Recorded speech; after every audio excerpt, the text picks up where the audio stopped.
WhatsApp guys, welcome back to interaction. भाई बहुत ही proud moment है जो अपने पीएम मोदी जी हैं उन्होंने इनॉग्रेट करी है हेलीकॉप्टर की फैक्ट्री कर्नाटका में। और उसके ऊपर क्या प्रतिक्रिया है पाकिस्तानी लोगों की जरूर देखते हैं। और सुनने में आया है कि हर साल कम से कम 30 हेलीकॉप्टर बनेंगे वहां पर। एक तो मेड इन इंडिया हो गया, और ये चीज है ना कि अपने पास इन्वेस्टमेंट, और ये चीज है कि हमें दूसरों पे डिपेंड नहीं रहना पड़ेगा। ये चीज बहुत अच्छी है कि अब धीरे धीरे वेपन्स, राइफल्स हो गई, हर एक चीज इंडिया में पूरी कोशिश करे गवर्नमेंट।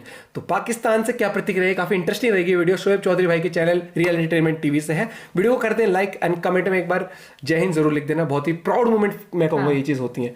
तो देखते हैं पाकिस्तान वालों ने क्या कहा है। 1 2 3 लेट्स गो। न्यूज के मुताबिक इंडिया में एशिया की सबसे बड़ी हेलीकॉप्टर मैन्युफैक्चरिंग फैक्ट्री बनाई गई है, जिसकी आज इनोवेशन की गई उनके प्राइम मिनिस्टर की तरफ से।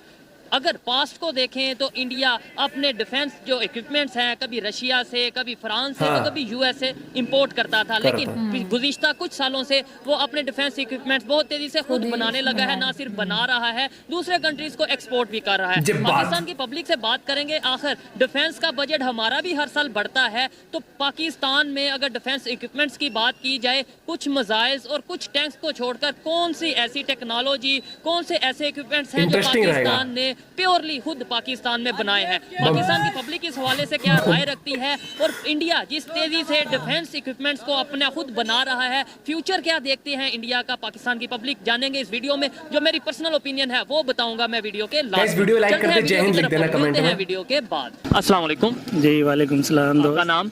उज़ैर साकिब। आपका नाम? मोहम्मद अजीज अली शहजाद। क्या करते हैं? जी मैं तैयारी करता हूँ यहाँ पे लाहौर में। किस चीज़ की? कम्पिटिटिव एग्जाम्स की। कम्पिटिटिव एग्जाम्स मतलब सीएसएस और पीपीएससी वगैरह की तैयारी कर रहे हैं, फिर तो आपके पास नॉलेज भी काफी होगा। अच्छा लगेगा आपसे बात करके। इंटरेस्टिंग रहेगी ये बातें भाई। सबसे पहला एक सिंपल सा सवाल बताएं, पाकिस्तान में स्कूल हो, कॉलेज हो, यूनिवर्सिटी हो, मदरसा हो या आम पब्लिक प्लेस हो, जो दुश्मन बताया जाता है या हरीफ बताया जाता है, जिसे कहा जाता है मुकाबला है पाकिस्तान का, वो किससे बताया जाता है? इंडिया से। इंडिया से। आप बताएं किससे? जी डेफिनेटली, वैसे तो डिफरेंट कंट्रीज हैं, लेकिन जो एक्चुअली ज्यादा जिसके साथ हमेशा इंडिया जब क्लश रहती है, ऐसे समझ लें कि वो ज्यादातर इंडिया के साथ ही रहती है।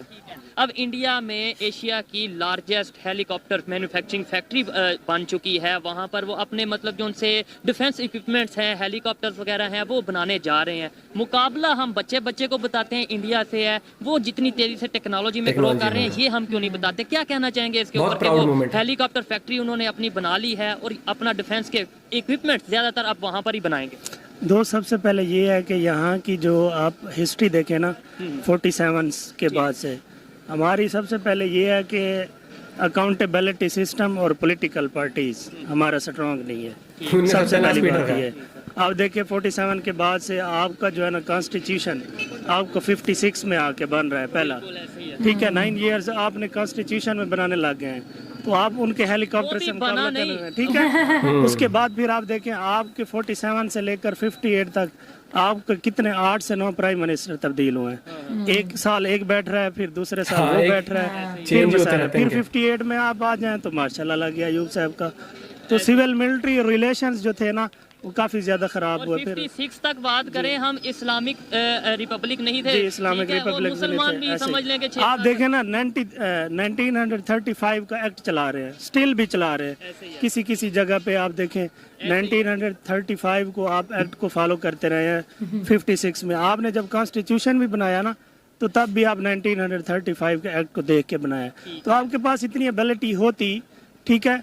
आपने कितनी कमेटियां बनाई हैं कॉन्स्टिट्यूशन को देखने? 3 कमेटियां बनी, एक पसंद नहीं आ रहा था, फिर चेंज कर लिया। नहीं तो फिर जो मुकाबला हमें बताया जाता है, तो वो मुकाबला बनता है या नहीं बनता? वो टेक्नोलॉजी में कितना आगे जा रहे हैं, आईटी में कितना? मुकाबला तब बनेगा जब आपके पास ट्रू मीनिंग में विल पावर्स होनी चाहिए, और सबसे पहले आपके पास पैसा भी होना चाहिए। पैसा तब होगा, ठीक है, जब आप करप्शन नहीं करेंगे, अकाउंटेबिलिटी का निजाम होगा। तो आप बहुत समझदारी वाली बात करेंगे। डेफिनेटली होती है, लेकिन उनकी जो हमारी डिवीजन हुई है ना उनके साथ लॉर्ड माउंटबेटन ने जैसे की है हमारी डिवीजन के हिसाब से, हमारे पास इंडस्ट्री भाईजान सिर्फ 53 इंडस्ट्री आई है हमारे पास। जब आप ये 1947 की बात कर रहे हैं, जबकि 534 उनके पास इंडस्ट्री चली गई है, 534 तो आपके पास सिर्फ 53 आई है। तो आपने क्या करना है मुकाबला उनसे? मुझे गुड पॉइंट, ये शेयर कर देना ये वाली वीडियो यार। आपने किया नाइंसाफी हो गई, तो ये फिर पता लगे लोगों तक। आपकी बात मान लेता हूँ, एक तो उनका रकबा ज्यादा था, उनकी आबादी ज्यादा थी, और रेवेन्यू भी उतना जनरेट हो रहा है ना उनका। फिर देखे ना उस हिसाब से आपने डिवीजन की जो बात की, उस हिसाब से जो चीजें मिलनी थी, लेट्स सपोज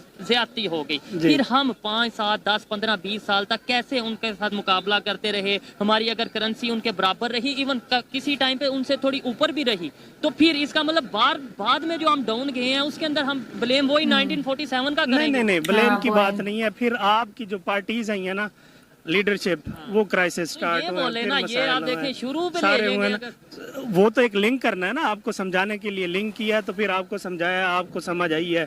इस तरह से मैं मेरा कहना। फिर आपने वॉर्स लड़ी हैं, ऐसे ही 1971 की आप वॉर्स देखे, फिर ईस्ट पाकिस्तान आपका मक्ती बाहिनी मूवमेंट जब चली, तो फिर आप वहाँ से आपके जो जितने पॉलिटिकल पार्टीज थी, सिर्फ एक प्राइम मिनिस्टरशिप की वजह से आप उनसे लड़ पड़े। शॉर्टली बस ये बता दें, वैसे तो ये भी कहा जाता है कि जब पार्टीशन हुई थी तो हमें हमारे हिस्से के पैसे भी नहीं दिए कि इंडिया वालों की तरफ है हमारे पैसे, ये हमें हमारी बुक्स में बताया जाता है। आपको लगता है ये रियलिटी है?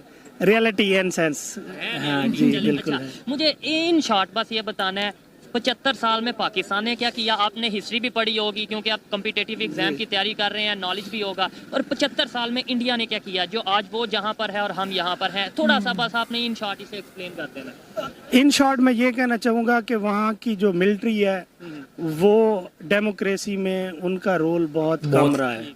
वो एक सेपरेट इदारा है, सेपरेशन ऑफ पावर्स वहाँ पे ज़्यादा जो है ना चल रही है। ठीक है, सही बात बोली है। उसके अलावा मैं आपको ये कहना चाहूँगा कि उनके आगे जाने का ये है कि उनका जो सिस्टम है इलेक्शन का, वो हमारे से बेटर है। बहुत बेटर है। एजुकेशन की कोई फर्क नहीं है, एजुकेशन में बहुत फर्क है। उन्होंने ग्रो किया, उसका कोई फर्क वो पढ़ा रहे हैं, लेकिन हमारा जो एजुकेशन का निज़ाम है वो 3 टायर सिस्टम है। 3 टायर सिस्टम है, मदरसा सिस्टम है, पब्लिक है। वहाँ पे ऐसा नहीं है। वहाँ पे कौन सा सिस्टम? वहाँ पे सिस्टम यूनिफॉर्म एजुकेशन सिस्टम चल रहा है स्टिल, और वो फिनलैंड को फॉलो कर रहे हैं। फिनलैंड का जो एजुकेशन सिस्टम है वर्ल्ड बेस्ट सिस्टम है। तो आप ये देख लीजिए कि अगर वो आगे जा रहे हैं तो उनका सबसे जरूरी एजुकेशन होती है। के इंटरव्यू सुन लिया करें, तो उनकी एजुकेशन, उनकी लैंग्वेज, उनका इंग्लिश का स्टाइल, उनका उठना बैठना वो हमसे यूनिक होता है। बहुत यही बात, यही इशू है कि कैसे मतलब 1947 तक एक जैसे थे हम, मतलब इकट्ठे रह रहे थे, है ये एक थे जी। फिर कम्पिटिटिव एग्जाम की मैं आपकी तरफ आता हूँ, कम्पिटिटिव एग्जाम भी एक जैसे थे। अब उनका यूपीएससी वगैरह है या इस तरीके से है, और हमारे यहाँ पे सीएसएस वगैरह है। आपने बोला कि उनका यूपीएससी के जो इंटरव्यूज हैं हमारे से कई लेवल बेहतर हैं। कैसे बेहतर हो गए? आप जैसे ही लोग हैं जो वहाँ पे कम्पिटिटिव एग्जाम की तैयारी कर रहे हैं। और आप इन सेंस हरगिज़ ये ना समझिएगा कि मैं इंडिया को सपोर्ट कर रहा हूँ, ऐसा नहीं है। देखें, वो रियलिटी पॉलिसीज हैं, मैं उनको डिस्क्राइब कर रहा हूँ, ठीक है ना? तो ही शायद बेहतरी हाँ की हाँ तरफ बिल्कुल, जाएंगे। पॉलिसीज को मैं जो है ना सपोर्ट कर रहा हूँ उनको। जी कंस्ट्रक्टिव, ये क्रिटिसिज्म इसलिए कर रहा हूँ कि हम जब भी करते हैं ना, इन सेंस आप गार्ड से लेकर ऊपर तक चले जाएं, वो आपको यही कहते हैं कि ये हर डिपार्टमेंट करप्ट है। आपकी जुडिशरी आ रही है 139 उस पे, आपका पुलिस का जी पुलिस का आप देख लें वो नंबर 1 है, ठीक है। उसके अलावा आप बाकी जितने भी डिपार्टमेंट, रेवेन्यू का देख लें आप, ठीक है, पटवार सिस्टम देख लें, वही आप उसको फिर दोबारा ट्रेडिशनल कल्चर को आप प्रमोट करी जा रहे हैं। आप तरीके से नहीं है, मॉडर्न नहीं हो रहे, मॉडर्न तरीके, ट्रेडिशनल वो ना। गवर्नमेंट ने थोड़ी सी मॉडर्नाइजेशन की थोड़ी सी की थी पिछली गवर्नमेंट ने, ठीक है। तो फिर हमारे रिलीजियस जो मुल्लाज थे, चांद देखने में भी आपको मसला होता है कि टेक्नोलॉजी क्यों बता रही है, हम मौलवी बताएं, ये क्या बात है? अब चांद देखने में 2 साल पहले डिसाइड हो जाता है इस दिन आएगा, इस दिन आएगा। तो आपकी जो रिलीजियस बॉडीज हैं, अब उनको 25-25 लाख देते हैं, तो वही रेवेन्यू सिर्फ चांद देखने का। तो आप उनको वो भी अफसोस के साथ 2-2, 3-3 इलाकों में मुफ्त, मतलब पेशावर में चांद कोई ऐसे ही एक दिन पहले नजर आ जाता है, यहाँ पे इसीलिए पॉलिटिकल इंस्टेबिलिटी क्रिएट होती है। ठीक है, आप इस हवाले से क्या कहना चाहेंगे? बड़ा अच्छा लगा इनसे जी, माशाल्लाह मेरे प्यारे भाई ने बहुत अच्छी बात की है। लेकिन देखें, दरअसल हकीकत ये है कि पाकिस्तानी अवाम को आटे के पीछे लगा दिया है। ये देखें, पेट्रोल का मसला है पाकिस्तान में, अब हम किसको कसूरवार ठहराएं? पीपी को ठहराएं, नून लीग को ठहराएं, पीटीआई को उठ रहे हैं, किसको कसूर हुआ? अवाम का कसूर है ये सारा, हमें बताएं किस वजह से जो है ना ये अवाम को जलील कर रहे हैं। खुद आते हैं इक़्तिदार में बैठ बैठ के अवाम को जलील करके चले जाते हैं। पे हर साल हमारा ऑलमोस्ट बजट बढ़ता है जी, डिफेंस में बिल्कुल एग्जैक्टली हर साल इतना बजट बढ़ता है कि कौन पैसा, ये अवाम ही दे रही है। देखिए डिफेंस पे क्यों नहीं टेक्नोलॉजी अपने यहाँ पे क्यों नहीं बना रहे इंडिया वालों से? अगर थोड़ा सा कंपैरिजन नहीं, क्योंकि कंपैरिजन अब शायद बनता नहीं कंपैरिजन, उसकी कंपैरिजन से मुराद ये है कि उसकी एक तो पॉपुलेशन भी ज्यादा है, फिर वो माशाल्लाह उनका एक अपना अच्छा सेटअप, उनके हुक्मरान हर जगह पे होते हैं, वहाँ पे भी हुक्मरान जैसे करप्शन करते हैं सबको, लेकिन वो उनका एक स्टेबिलिटी हर जगह पे, मतलब उन्होंने अपने आप को फोकस किया हुआ है, यूनिफॉर्मिटी आई हुई है ना बारे में वो सोचते हैं इंडिया में। 5वीं बड़ी, मतलब पाकिस्तान के देखिए इतना कुछ होने के बावजूद, माशाल्लाह इतना कुछ है पाकिस्तान में अगर देखा जाए बेसिकली, तो उसके बावजूद भी करप्शन के ऊपर जो है ना ये हमारे हुक्मरान बैठे हुए हैं, अवाम को कमजोर से गरीब से कमजोर से कमजोर करते जा रहे हैं अवाम को। मुझे एक लाइन में बस ये बता दें आप कि क्या ऐसा किया जाए कि हम बेहतरी की तरफ जाएं? जी मेरे ख्याल में तो जो हुक्मरान माशाल्लाह जो हमारे ऊपर बैठे हुए हैं, ये जो बारियां ले रहे हैं ना बार बार, कभी उसकी बारी कभी उसकी बारी कभी उसकी बारी, ये कल्चर खत्म करना चाहिए इनको। बेसिकली ये खत्म हो जाए, माशाल्लाह पाकिस्तान की जो आवाम है उसके बारे में सोचा जाए, महंगाई के बारे में सोचा जाए, जो आवाम परेशान है, पेट्रोल का आटे का काफी मसला है, काम करना पड़ेगा भैया। बेरोजगारी है माशाल्लाह, अब डबल एम में लोग इधर पे बेरोजगार, कोई वेटर खड़ा हुआ है, कोई क्या कुछ, मतलब इतनी उनके पास रोजगार भी नहीं है, वो बेचारा इतना पढ़ लिख के भी वो बेरोजगार है, तो क्या करना चाहिए? शॉर्ट दोस्त, इसका सलूशन मैं आपको बताता जाऊं 2-3 लाइनों में। ठीक है।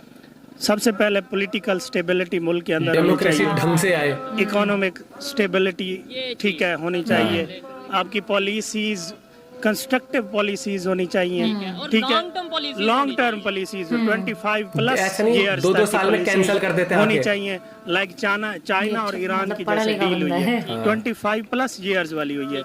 आपको ईरान तेल देता है, चाइना ईरान की ठीक है 400 बिलियन डॉलर की हुई है, तो आपको जब देता है ईरान तो आप उससे परचेज नहीं करते अमेरिका के डर से, तो आपकी जो डेमोक्रेसी है ना वो बेटर से बेटर होनी चाहिए। मुझे बस ये बता दें कि हमें रशिया जैसे इंडिया ने स्टैंड लिया कि हम लेंगे रशिया से तेल, नहीं मतलब देखिए अपने आवाम के बारे में सोचना चाहिए। अगर रशिया पेट्रोल दे रहा है, गंदम दे रहा है, तो क्यों नहीं लेते? ये किस वजह से इंडिया इनको लेनी चाहिए। डर के थोड़ी रहेगा वही चीज। अमेरिका नाराज हो जाए तो इसका मतलब पाकिस्तानी आवाम का कोई एहसास नहीं है, इनको गरीब सही लोगों बात को कोई एहसास नहीं है। अमेरिका को राजी करने के लिए ये पाकिस्तानी आवाम को नाराज कर रहे हैं। कमेंट पे कहते भी ये हैं कि अगर कोई दुश्मन है तो वो अमेरिका, और मानते भी उसकी हैं। ये एक लंबा टाली हो जाएगा। हाँ, वो दूसरा economic stability, political stability, uniform education system, ये होना चाहिए, अवेयरनेस पीपल्स के अंदर on the local level, national level. ये समझदार मिले आज दो भाई, बहुत बढ़िया लगा। जैसे हर स्कूल, हर कॉलेज, हर यूनिवर्सिटी, मदरसे में, गलियों में, सड़कों में, जलसों में बताया जाता है हमारा दुश्मन इंडिया है, हमें उसका मुकाबला करना है, लेकिन वो बताया सिर्फ जंग का जाता है। हमें अगर मुकाबला पॉजिटिव वे में देखा जाए, हम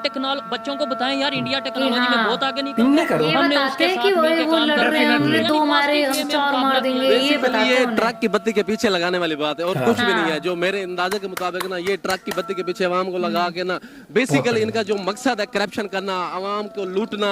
उसके बाद बात की है कि भाई अगर प्रोडक्टिव हम कंपटीशन करें या एक साथ मिलके काम करें, कि जैसे वो लोग आईटी में वो हेल्थी कंपटीशन करें। बिल्कुल, अगर कंपटीशन करें तो पाकिस्तान काफी हद तक इंप्रूवमेंट हो जाएगी। पाकिस्तान की पॉपुलेशन की जितनी पॉपुलेशन है और लोग जितने अवेयरनेस रखते हैं पाकिस्तान के लोग, काफी सारी ये इंप्रूवमेंट हो जाएगी। पाकिस्तान की आवाम माशाल्लाह काफी जो है ना पढ़ी लिखी है, ठीक है, बाशऊर लोग हैं यहाँ के, लेकिन मेन चीज है कि उनको ट्रक की बत्ती के पीछे लगाया हुआ है, कभी आटे के पीछे, कभी पेट्रोल के पीछे, कभी किसके पीछे, कभी किसके पीछे। आईटी टेक्नोलॉजी का बताया नहीं जा रहा बेसिकली इनको। इस हवाले से मेरी पर्सनल ओपिनियन की बात की जाए तो मैं ये कहूंगा कि पाकिस्तान में सबसे पहले पॉलिटिकल स्टेबिलिटी आने की जरूरत है, उसके बाद मैनेजमेंट बेहतर करेंगे, और फिर जाकर अगर हम डिफेंस पर या एजुकेशन पर या हेल्थ पर अपनी पॉलिसीज बनाएंगे तो बेहतर पॉलिसीज बनेगी और पाकिस्तान बेहतरी की तरफ जाएगा। गुड पॉइंट, बहुत ही बढ़िया तरीके से आज दो समझदार लोग मिले, पहली बात तो मैं कहूंगा। और ये वीडियो गाइस शेयर कर दें ताकि पता लगे कि समझदार लोग हैं, लेकिन क्या है कि वो इसलिए समझदार है, बात सुनी, वो कॉम्पिटिटिव एग्जाम की तैयारी कर रहे थे। जब आप एजुकेशन ही अपनी स्ट्रांग करते हो, जब पढ़ाई लिखाई अच्छी रहती है, तब आप समझते हो, क्योंकि अब वो कॉम्पिटिटिव एग्जाम की तैयारी कर रहे हैं, वर्ल्ड अफेयर्स से रिलेटेड बातें पढ़ते होंगे, तो उनको पता है कि इंडिया किस लेवल पे तरक्की कर रहा है और मुकाबला करना है। बहुत अच्छा, हाँ ये मैं बोलने वाली थी कि ये वो वहां के बताते हैं, अरे उन्होंने हमारे कश्मीर लेंगे हम, उन्होंने हमारे 2 मारे, उनको मुकाबला करना है कि जंग का मुकाबला 4 मारे, उन्होंने 8 मार दिया, अब हम और 16 लोगों को मारेंगे। मतलब ये सिखा, ये नहीं कि अरे इंडिया इस चीज में देखो आगे में निकल गया, हमें उनसे अच्छी कुछ टेक्नोलॉजी ऐसी बनानी है, हम ये करेंगे वो करेंगे। वो करते हैं ना, मिसाइल मिल जाए तो रिवर्स इंजीनियरिंग करके मिसाइल बना, तो हुई ना उसकी रिवर्स इंजीनियरिंग। लेकिन मैं यही कहूंगा कि बहुत सही बात बताई कि डेमोक्रेसी ढंग की हो। सबसे पहले तो डेमोक्रेसी नाम की वोटिंग होती है, इलेक्ट हो, जनता नहीं, तो 10 तो प्राइम मिनिस्टर तभी में बदल जनता क्या करती है वहां की, सेलेक्ट कर लेते, ये बनेंगे हम प्राइम मिनिस्टर, ठीक है। फिर आर्मी कहती है तुम्हारे सुनेंगे हम, हटा दिया 2 साल बाद तो वहां के सही में साहब। और इन्होंने अच्छी बात करी, सबसे पहले पॉलिटिकल स्टेबिलिटी, फिर मैनेजमेंट अच्छे से हो, इकोनॉमिक स्टेबिलिटी। लास्ट बयान वो था ना जो इनके वो प्राइम मिनिस्टर है कि we have learned our lesson, उसके बाद कोई बयान नहीं आया, उसके बाद कोई बयान नहीं आया उन्होंने। उन्हीं के एक बंदे ना वो जो आरजू के साथ बैठते हैं, उन्होंने बोला था ना, अरे वो फोन आ गया होगा ऊपर से कि सुनो ऐसा है, जहाँ बैठाया है ना ज्यादा वो करने की जरूरत नहीं है, ठीक है, जो तुमने वहाँ पे ज्यादा उल्टे सीधे बयान मत दो। उन्होंने सीधे यही बोला कि वो आगे होगा वहां से आर्मी से। आई एम श्योर वीडियो देख के आपको अच्छा लगा होगा, तो जरूर लाइक करना, बाकी अपना पॉइंट ऑफ व्यू शेयर करना मत भूलना, कमेंट में जय हिंद जरूर लिख देना अगर आप इंडिया से देख रहे हैं तो। मिलते हैं आपसे एक वीडियो के साथ, बाय बाय, टेक केयर।